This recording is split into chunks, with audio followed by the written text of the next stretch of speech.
มาฮอดแล้วห้องแฟมิลี่ห้องแห่งแฟมิลี่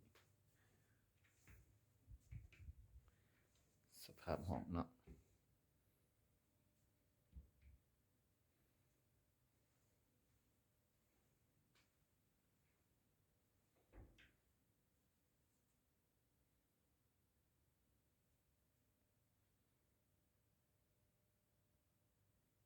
อยู่ผู้เดียว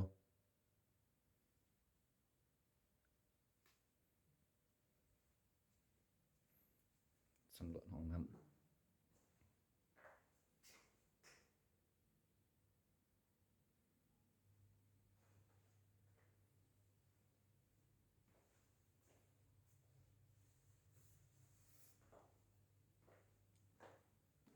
กวางควางอยู่